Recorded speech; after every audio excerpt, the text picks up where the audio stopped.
بسم اللہ الرحمن الرحیم ایاک نعبد و ایاک نستعین۔ میرے پاکستانیوں، آج کل ایک پوری میڈیا کے اندر چلا ہوا ہے کہ جی شاہ محمود قریشی مجھے ملنے آئے اور وہ کوئی پروپوزل لے کے آئے ہیں -1 کی، کہ عمران خان علیحدہ ہو جائے تھوڑی دیر کے لیے اور پارٹی آگے بڑھ جائے۔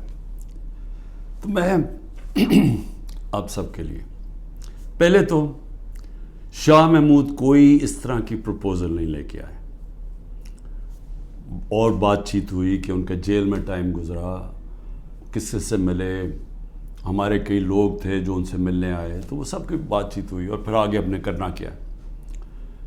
لیکن میں آپ سب کو ذرا سمجھانا چاہتا ہوں کہ 2 طرح کی پالیٹکس ہیں، یہ آپ نے بڑا ضروری سمجھنا ہے، کیونکہ ایک پالیٹکس میں یہ -1 چلتا ہے۔ وہ کون سی پالیٹکس ہے؟ اس کو پاور پالیٹکس کہتے ہیں۔ وہ پالیٹکس ہوتی ہے اقتدار کی پالیٹکس۔ وہ پالیٹکس ہے کہ اگر عمران خان پرائم منسٹر بننا چاہے، اچھا جی ابھی اسٹیبلشمنٹ میرے سے ناراض ہے، چلو میں تھوڑا پیچھے ہو جاتا ہوں، پارٹی کو آگے کر دیتا ہوں، کوئی ڈیل کر لیتا ہوں، کوئی سمجھوتا کر لیتا ہوں، اور اس کے بعد پھر آگے جا کے دیکھیں گے کہ ابھی کسی اور کے حوالے کر دوں تو وہ اس کے بعد پھر میری باری آ جائے گی۔ اس کو پاور پالیٹکس کہتے ہیں۔ دوسری پالیٹکس ہے جو میں پالیٹکس کر رہا ہوں 27 سال سے، وہ پالیٹکس ہے جو قائد اعظم کی پالیٹکس تھی۔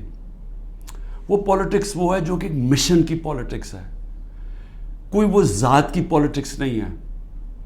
وہ پالیٹکس وہ ہے جو ہم سارے مسلمان انسپائر ہوتے ہیں ہماری نبی صلی اللہ علیہ وسلم سے، کہ انہوں نے بھی ایک مدینہ کی ریاست سنبھالی تھی، انہوں نے بھی مشکل وقت گزارا تھا، اور اس کے بعد انہوں نے دنیا کی تاریخ کا سب سے بڑا انقلاب لے کے آئے تھے۔ اور ہم تو کبھی ان کے اپنا سوچ نہیں سکتے کہ ان کے جوتوں کی مٹی کے قریب بھی ہوں، لیکن قرآن میں ہمیں حکم ہے کہ ان کی زندگی سے سیکھو، ان کی سنت سے سیکھو۔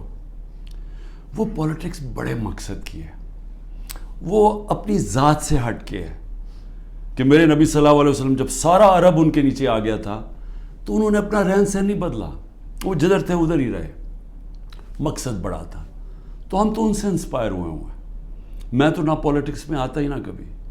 تو میں نے جو انصاف کی تحریک شروع کی تھی، یہ مدینہ، اور کہا تھا کہ اسلامی فلاحی ریاست ہمارا مقصد ہے، ہم مدینہ کی ریاست سے انسپائر ہوئے تھے، ہم ان کی سنت سے انسپائر ہوئے تھے کہ جو وہ انقلاب لے کے آئے تھے۔ اور وہ جو انصاف ہے، یہ بار بار پلیز میری بات سن لیں، انصاف، سارے اللہ کے پیغمبر اس دنیا میں انصاف کی بات کرنے آئے تھے۔ انصاف کیوں اتنی اہمیت رکھتا ہے؟ کیونکہ انسانوں کو انصاف آزاد کرتا ہے۔ فرعون کیوں قرآن میں برا سمجھا جاتا ہے؟ انسانوں کو غلام بنایا تھا اس نے ظلم کر کے۔ کیوں نبی صلی اللہ علیہ وسلم دنیا کا انقلاب لے کے اور چھوٹے سے انسانوں کو بڑے انسان بنا دیا؟ کیونکہ انصاف سے آزاد کر دیا۔ لا الہ الا اللہ نے لوگوں کو آزاد کر دیا۔ تو جو میری تحریک تھی انصاف کی، وہ اصل میں آزادی کی تحریک تھی، کیونکہ انصاف آئے گا تو لوگ آزاد ہوں گے۔ اور جو میرا سارا تجربہ تھا دنیا کا، جو مغرب کو میں نے دیکھا، تو وہاں کیوں لوگ جاتے ہیں نوکریوں کے لیے؟ کیوں وہاں خوشحالی ہے؟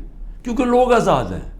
لوگ آزاد کیوں ہیں؟ کیونکہ وہاں انصاف ہے، رول آف لا ہے، حقوق کی ان کا انصاف کا نظام میرے حقوق کی حفاظت کرتا ہے۔ وہاں یہ حرکتیں نہیں ہو سکتی جو پاکستان میں ہوتی رہی ہیں۔ اور میں یہ بھی کہتا ہوں کہ میرے اپنے لوگوں کو، میں اپنی ٹیم کو بتاتا ہوں کہ اب آپ کو پتہ چلا جو ہمارے پر جب ظلم ہوا، کہ کیسے پاکستان کا کمزور طبقہ، مزدور، ہاری، کسان، جو کمزور طبقہ ہے، غریب، وہ چھابڑی والا، چھوٹے دکاندار، چھوٹے صنعت کار، یہ ہر وقت ان کو اس کا ظلم کا سامنا کرنا پڑتا ہے۔ جب وہ طاقتور کے سامنے آتے ہیں، ان کے پاس کوئی ان کی حفاظت کرنے کے لیے نہیں، ان کے تحفظ کرنے کے لیے نہیں، ان کے فنڈامنٹل رائٹس کو کوئی کسی قسم کا تحفظ نہیں۔ اور اس لیے تھانہ کچہری پٹواری کی پالیٹکس ہے، کیونکہ جو ان کا رائٹ ہے تھانہ کچہری پٹواری، وہی ان کو ادھر ظلم ہوتا ہے ان کے اوپر، ان کی زمینوں پہ قبضہ ہوتا ہے، قبضہ گروپ ہے یہاں، کیونکہ انصاف نہیں ہے. تو یہ میری ساری موومنٹ شروع ہوئی تھی تب 27 سال پہلے. یہ میری موومنٹ تب تک رہے گی جب تک میں زندہ ہوں، جب تک ہم اس ملک میں حقیقی آزادی، انصاف لے کے حقیقی آزادی نہیں لے کے آتے. اب یہ جب مجھے یہ کہتی ہیں چیزیں کہ جی وہ -1 کیسے ہوگا؟ جو آدمی ایک تحریک پہ 27 سال سے لگا ہوا ہے، ایک ملک کے اندر ایک جدوجہد کر رہا ہے، تو وہ کیا وہ ڈیلز کرے گا؟ کیا اس کو کیا چیز اس کو خریدے گی؟ بتائیں میرے ضمیر کی کیا قیمت ہے؟ کیا پرائم منسٹرشپ قیمت ہے کہ اگر آپ یہ کر دیں تو آپ کو پرائم منسٹر میں تو پرائم منسٹر بن چکا ہوں. اور میں نے جب پرائم منسٹر بنا میں نے ایک بات کہی کہ اگر پھر وہ مجھے 2018 کا موقع ملتا میں سیدھی الیکشن پھر سے کرواتا، کیونکہ جو میں انصاف لانا چاہتا ہوں اور طاقتور کو قانون کے نیچے لانا چاہتا ہوں وہ آئی تب سکتا ہے جب آپ کے پاس طاقت ہو. تو جب ایک کمزور ایک کولیشن گورنمنٹ وہ اس پہ کیسے طاقت ہوگی کہ اس ملک میں انصاف قائم کرے؟ تو میں نے اس لیے بار بار میں نے کہا، میرے سے جب لوگوں نے پوچھا کہ آپ نے کیا غلطی کی، میں نے کہا میں نے غلطی یہ کی کہ مجھے شروع میں الیکشن کروا دینے چاہیے تھے، اور کمزور گورنمنٹ سے میں وہ اصلاحات جو لانا چاہتا تھا وہ نہیں لا سکتا تھا. تو اب میں آپ کو بتاؤں کہ جس طرح کی حرکتیں ہو رہی ہیں میرے لوگوں کے اوپر، میں اس لیے یہ آپ کے سامنے رکھنا چاہتا ہوں کہ آزاد معاشروں کے اندر یہ نہیں ہو سکتا. یہ صرف غلاموں کو ہوتا ہے. یہ صرف فرعون ایسی حرکتیں کرتا تھا لوگوں کے اوپر دہشت پھیلانے کے لیے، جو آج ہمارے پہ ہو رہا ہے. اور میں سارے پاکستانیوں کو کہنا چاہتا ہوں، جو اس وقت یہ پی ڈی ایم والے بھی بیٹھے ہوئے ہیں، یہ جو آپ تماشا دیکھ رہے ہیں، یہ یاد رکھیں کہ یہ آج ہمارے پہ ظلم ہو رہا ہے، یہ ظلم آپ کے اوپر بھی ہوگا جب ایک ملک کے سارے انصاف کے اداروں کو، جب ان کو استعمال کیا جاتا ہے، حکومتی اداروں کو استعمال کیا جاتا ہے ایک پارٹی کو ختم کرنے کے لیے اور ان کے لوگوں کے اوپر دہشت پھیلانے کے لیے. تو یہ سسٹم پھر جاتا نہیں ہے. کوئی بھی سنبھال کے یہ سسٹم اگر آج ہمارے حقوق نہیں، اگر ہمارے فنڈامنٹل رائٹس نہیں ہیں تو یہ اب کل آپ کے بھی نہیں ہوں گے. فنڈامنٹل رائٹس تو ایک قوم کے حفاظت ہوتے ہیں نا، ان کو ہیومن رائٹس کہتے ہیں. یہ ہیومن رائٹس سارے ملک کے ہوتے ہیں. یہ نہیں ہوتا کہ ایک طبقے کے آپ ہیومن رائٹس لے لیں اور وہ طبقہ کیا ہے؟ ملک کی سب سے بڑی جماعت جس کا سب سے بڑا ووٹ بینک ہے. اگر آپ اس کے ہیومن رائٹس آج وائلیٹ کر رہے ہیں تو اس کا مطلب ہیومن رائٹس نہیں ہے، کیونکہ ہیومن رائٹس کو تو ایک ملک کی عدلیہ اس کی حفاظت کرتی ہے. تو ہماری عدلیہ کے تو کچھ سنتا ہی نہیں. ہماری عدلیہ نے تو سپریم کورٹ کہتا ہے الیکشنز ہوں گی 14 مئی کو آئین کے مطابق، گورنمنٹ پرواہی نہیں کرتی. تو گورنمنٹ آگے کیوں الیکشن؟ یعنی یہ تو اس کا مطلب کہ اس وقت طاقت کی حکمرانی آ گئی، کیونکہ جب آپ آئین سے باہر نکل گئے تو قانون سے باہر نکل گئے، اس کے مطلب جو طاقتور چاہے وہ کرے گا. تو یہ سارے ملک کو افیکٹ کرے گا، یہ تباہی سارے ملک پہ آ رہی ہے. تو ہمارے لوگوں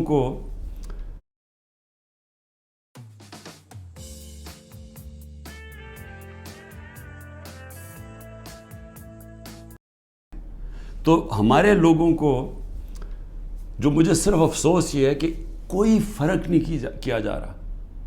جو تحریک انصاف کا ہے اور جو وہ کھڑا ہو کے کہنے کے لیے تیار نہیں ہے لیڈرشپ میں سے کہ میں پارٹی چھوڑ رہا ہوں، اس کے اوپر ہر قسم کا ظلم ہو رہا ہے.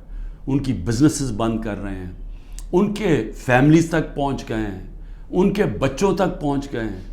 ہر قسم کی بلیک میل، رات کو گھس جاتے ہیں گھروں میں، گھر تباہ کر کے رکھ دیتے ہیں، لوٹ لیتے ہیں گھروں کو ڈاکہ مارا جاتا ہے، جو ملتا ہے اس کو پکڑ کے لے جاتے ہیں. اگر وہ سارے تو چھپے ہوئے ہیں، ان کے رشتہ داروں کو پکڑ کے لے جاتے ہیں. یہ تو بدترین دنیا کی ڈکٹیٹرشپس میں، یعنی وہ نظام جن کی دنیا مثال دیتی ہے، ہٹلر کا جرمنی، سٹالن کا رشیا، سوویت یونین، یہ ان خوفناک ظلم کے نظاموں میں اس طرح کی چیزیں ہوتی تھی جو آج ہمارے اوپر ہو رہی ہیں. میرے پاس عالیہ حمزہ کی بیٹیاں ہیں، میں نے کل ان کو ملا، 3 بیٹیوں کو. 1 مہینے سے اس کو بند کیا ہوا عالیہ حمزہ. کیا اس کا قصور ہے؟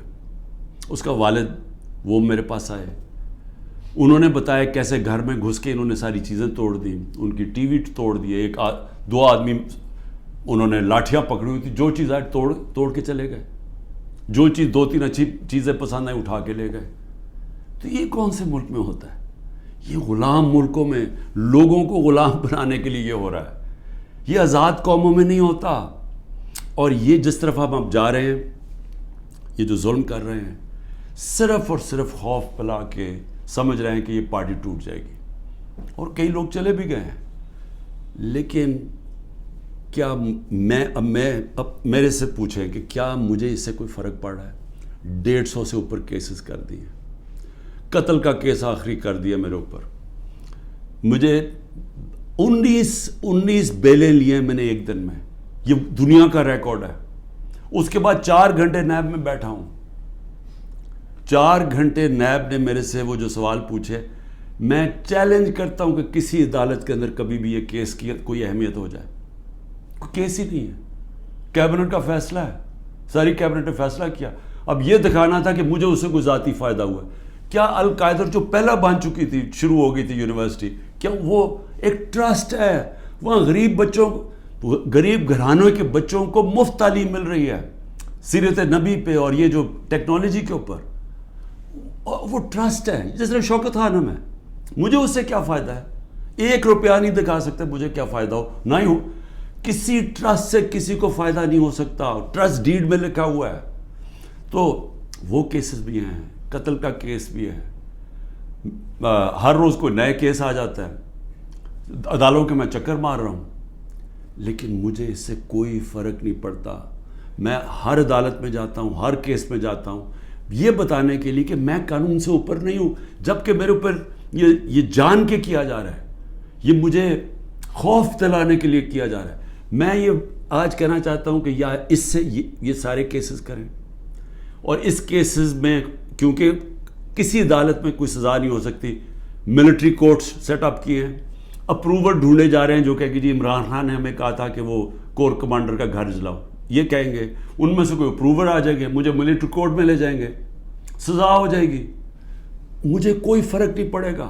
جو آدمی ایک مشن, جو 22 سال سٹرگل کر کے, جو اگر جس کے پاس سب کچھ تھا, کوئی ضرورت نہیں تھی 22 سال سٹرگل کرنے کی, اگر وہ آج 27 سال کے بعد اگر کسی کا خیال ہے کہ میں جیل سے ڈر جاؤں گا, یا جو بھی یہ جو 2.5 قاتلان ہیں, ہم 2 میرے اوپر حملے ہو چکے ہیں قتل کرنے کے لیے, ایک مجھے وقت پہ پتہ چل گیا تو میں نے ٹی وی پہ بتا دیا کہ کیا کرنے جا رہے تھے. تو اس سے کیا فرق پڑے گا؟ جو قاتلانہ حملے سے نہیں ڈرتا تو وہ کس سے اور ڈرے گا؟ لیکن اس سے بھی زیادہ گھٹیا پان میری بہنوں تک پہنچ گئے ہیں. میری بیوی کے اوپر کیس, ٹرسٹی ہو کے اس کا وارنٹ کا, ایک ٹرسٹی کو 1 پیسہ نہیں مل سکتا, کیونکہ وہ سیرت نبی میں بہت ان کی سٹڈی ہے, وہ انٹرسٹڈ تھی القادر یونیورسٹی, وہ ٹرسٹی ہے, اس کے اوپر وارنٹ نکال دیا. میری بہنوں کے اوپر میں صرف یہ بتا رہا ہوں کہ کس لیول پہ پہنچ گئے ہیں. ایک بہن کا بیٹے کے اوپر وارنٹ نکالا ہے, اس کا خنسامہ اٹھا کے لے گئے, وہ بیٹا نہیں تھا. خنسامہ جب واپس آیا, وہ آئی سی یو میں 2 ہفتے سے پڑا ہوا ہے, آئی سی یو کے اندر خنسامہ. اسے پتہ ہے کیا کیا وہاں جیل کے اندر. ایک بہن اس کی بہو کے پاس پہنچ گئے کہ جی آپ کوئی جیو فینسنگ میں آپ کہیں تھی, اس کے پاس پہنچ گئے. ایک بہن اس کی زمین اس کے اوپر اینٹی کرپشن پہنچ گئی ہے. میں نے اپنی بہنوں کو ویسے کہا, میں نے کہا دیکھو ملک سے باہر چلے جاؤ. وہ تینوں کھڑیاں, نہیں ہم فیس کریں گے, ہم نہیں جاتے. مجھے کئی دفعہ جی عمران خان آپ ملک سے باہر, میں کیوں ملک سے باہر جاؤں گا؟ یعنی میں نے اگر کوئی کرپشن کی ہوتی تو میں بھی شاید جس طرح یہ بھاگ جاتے ہیں, جب ان کے اوپر اقتدار سے نکلتے ہیں سب باہر بھاگ جاتے ہیں, کیونکہ ان کے کیسز ہوتے ہیں, باہر بھاگتے ہیں, کیسز رک جاتے ہیں. میں سارے کیسز فیس کروں گا کیونکہ میں نے کوئی غلط کام نہیں کیا. مجھے پتہ ہے اللہ الحق ہے. یہ خود ہی جب یہ جو کوئٹہ کا مرڈر کیس کیا, یہ خود ہی ذلیل ہو رہے ہیں اس میں. سب کو پتہ ہے, کوئٹہ کے اندر سب کو پتہ ہے کہ ان کی دشمنی تھی. میں پھر آگے آپ کو کہوں, اب آگے کیا راستہ ہے, ملک کا راستہ آگے کیا ہے. میں جو یہ ان سے بات کرتا ہوں کہ میرے سے بات چیت کرو, کوئی بات چیت نہیں کرتا. میں اپنی اسٹیبلشمنٹ آرمی چیف سے اسے کہتا ہوں کہ بات چیت کرو, وہ کوئی بات چیت کرنے کے لیے تیار نہیں ہے. میں اپنی ذات کے لیے آپ سے بات نہیں کرنا چاہتا. مجھے آپ کچھ نہیں دے سکتے. قوم میرے ساتھ کھڑی ہے, کیا کوئی دے سکتا ہے؟ میں کوئی چور دروازے تو آنا نہیں چاہتا. اگر قوم مجھے ووٹ دے گی میں تیار ہوں, لیکن اگر قوم ووٹ نہیں دے گی تو نہیں. اللہ نے تو سب کچھ, میں وہ اللہ نے کا شکر ادا کرتا ہوں ہر وقت کا جو اس نے مجھے دیا. لیکن میں بات کرنا چاہتا ہوں کہ ملک تباہی کی طرف جا رہا ہے. یہ جو بجٹ آیا ہے, اس بجٹ کے اندر ذرا آپ کو سمجھ آ جانا چاہیے کہ ہم اب کدھر ایک دلدل کے اندر دھستے جا رہے ہیں. آپ یہ سوچیں کہ فیڈرل گورنمنٹ جو سارا جب وہ پیسے دے دے گی صوبوں کو, جو 5,000 ارب روپیہ صوبوں کو جب جائے گا, تو فیڈرل گورنمنٹ کے پاس جو پیسہ بچے گا اس سے زیادہ جو ہمارا سود دینا ہے, ہم نے قرضوں کے اوپر سود دینا ہے, وہ سود اس سے زیادہ ہے. 7,300 ارب روپے کا سود دینا ہے. مشکل سے فیڈرل گورنمنٹ کے پاس بچ جائے گا 7,000 ارب سے بھی کم, تو سارا پھر ملک قرضوں پہ چلے گا. ہم نے 3.5 سال میں 18,000 ارب 18,400 ارب قرضہ لیا تھا. 18,400 ارب قرضہ 3.5 سالوں میں. انہوں نے تقریباً 15,000 ارب قرضہ ایک سال میں لے لیا. تو یہ قرضے چڑھائے جا رہے ہیں, انڈسٹری بند ہو رہی ہے. گروتھ ریٹ جو تھی جس سے دولت میں اضافہ ہوتا ہے وہ 6.1% سال پہلے تھی, آج وہ پہنچ گئی ہے 0.3 پہ.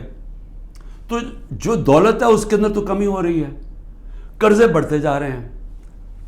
ڈالر کدھر سے آئیں گے؟ انہوں نے 25-30 ارب ڈالر ایک سال کے اندر دینے ہیں, وہ کدھر سے آئیں گے؟ تو میں آج اس لیے یہ سوال پوچھ رہا ہوں کہ کوئی تو روڈ میپ ہوگا نا. ابھی تو روڈ میپ یہ ہے کہ کسی نہ کسی طرح عمران خان کو ختم کرو, اور اگر P T I Imran Khan سے تو اس کو ختم کرو. تو ابھی تو یہ ون پوائنٹ ایجنڈا, ساری ایجنسیز, سب کچھ, سارے ملک کے ادارے وہ اسی پہ لگے ہوئے ہیں کام کرنے. لیکن میں سوال کچھ اور پوچھ رہا ہوں. میں یہ نہیں کہہ رہا کہ کریں, ہم کھڑے ہیں. اس میں سے ایک آپ یہ کرم کر رہے ہیں کہ میرے جو نظریاتی لوگ ہیں وہ نظر آنا شروع ہو گئے ہیں کہ وہ نظریاتی لوگ کون ہیں, اور وہ نظر آنا شروع ہو گئے کہ جو ہمارے ساتھ اور مقصد کے لیے آئے تھے, ان نظریے کے لیے نہیں آئے تھے. تو ایک تو آپ فائدہ کر رہے ہیں کیونکہ صرف نظریاتی پارٹی اب پاکستان کو اس دلدل سے نکال سکتی ہے. لیکن نکالے گی کیسے؟ میری آخر میں بات سن لیں, ایک ہی طرح ہم نکلیں گے. ہمیں کوئی اب باہر سے پیسے دینے کے لیے تیار نہیں ہے. ہمارے جو دوست ملک ہیں وہ بھی پیسے دینے کے لیے نہیں تیار. میرے لیے جو سب سے زیادہ شرمندگی ہوتی تھی کہ جب میں اپنے دوست ملکوں سے پیسے مانگنے گیا ملک کے لیے, کیونکہ دیوالیہ نکلا ہوا تھا ہمارا, تو اس وقت ملک ہمارے پاس تو سب سے بڑا بیرونی خسارہ چھوڑ کے گئے تھے یہ نون لیگ والے, یہ اسحاق ڈار. تو ان سے پیسہ مانگنا سب سے شرمندگی تھی. اب کیسے نکلنا ہے میں آپ کو بتاتا ہوں کیسے نکلنا ہے. اس میں ایک سورس ہے اوورسیز پاکستانی, یہ یاد رکھ لیں. بیرون ملک پاکستانی آپ کو نکالیں گے ادھر سے, اور بیرون ملک پاکستانی کیسے نکالیں گے؟ میں نے پھر سے آپ کو کہتا ہوں کہ 16,000 پاکستانی امریکن ڈاکٹرز, ان کی نیٹ ورتھ 200 ارب ڈالر ہے. ہم آئی ایم ایف سے 6 ارب ڈالر کی پیچھے ان کے منتیں کر رہے ہیں کہ کسی طرح دے دیں ہمیں. 200 ارب ڈالر ان کی ہے, یہ صرف 16,000 ہے. 1 کروڑ باہر پاکستانی بیٹھا ہوا ہے.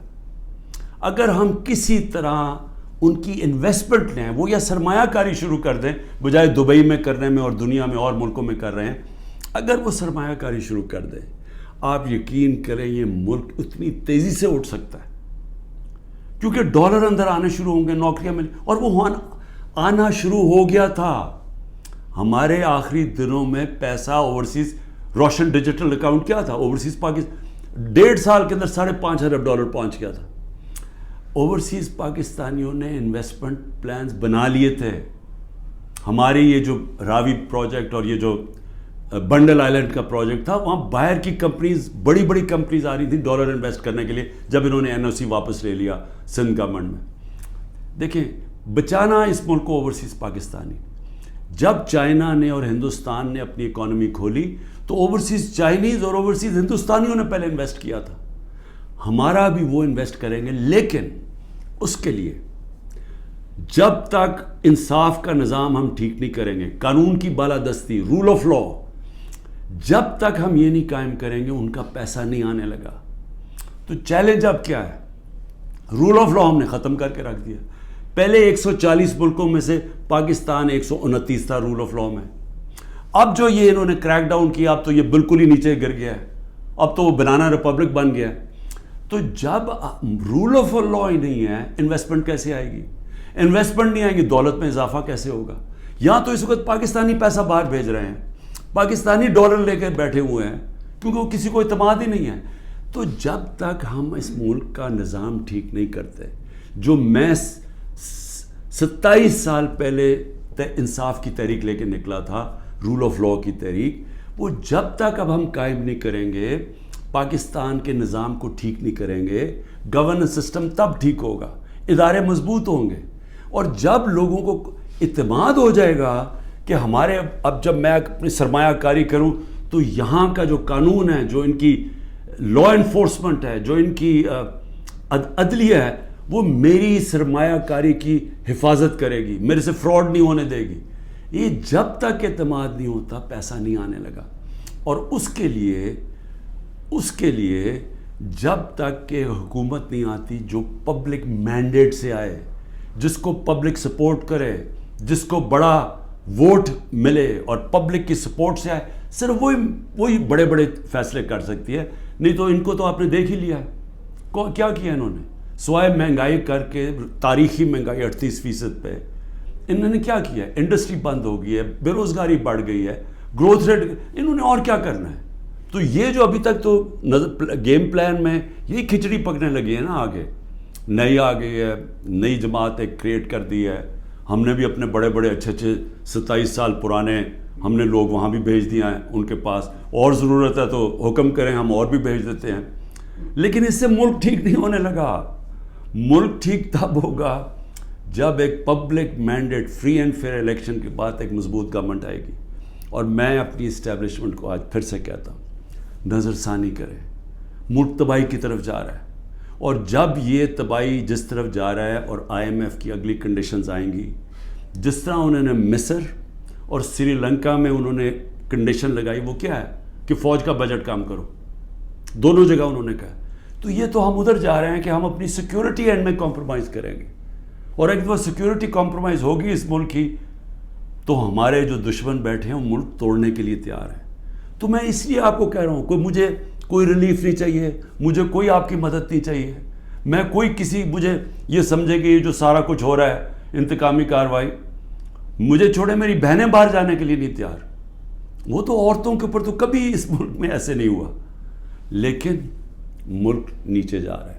اور اس لیے وقت کم ہے، جس طرح دن بڑھتے جا رہے ہیں ہم اور اپنے ملک کو تباہی کی طرف لے کے جا رہے ہیں۔ صرف قانون ختم ہو چکا ہے، کسی کو اس وقت پھر سے میں کہتا ہوں، جب عدلیہ اپنے فیصلے نہیں کروا سکتی، جب آئین کی کوئی پرواہ نہیں کر رہا، جب پولیس کھلے عام گھروں میں گھس کے لوگوں کے گھر لوٹ رہی ہے اور اٹھا کے لے کے لوگوں کو جا رہی ہے، کلیکٹیو پنشمنٹ دے رہی ہے، تو اس ملک میں تو اب باہر کے لوگ کیا سوچ رہے ہوں گے؟ بتائیں نا، بیرون ملک پاکستانی جو آپ کا بڑا اثاثہ ہے وہ کیا سوچ رہا ہوگا؟ وہ کوئی سوچے گا کہ پاکستان میں پیسہ لگانا ہے؟ تو اگر انہوں نے نہیں لگانا تو اور تو اس وقت کوئی ہے نہیں۔ جب تک ہم ملک کی ایکسپورٹس نہیں بڑھاتے، وہ تو ٹائم لگے گا کہ ہم اپنی ڈالر انکم بڑھائیں۔ تو اس میں تو صرف ایک ہی انٹرم میں تو صرف اوورسیز پاکستانی مدد کر سکتے ہیں۔ شکریہ۔ پاکستان زندہ باد۔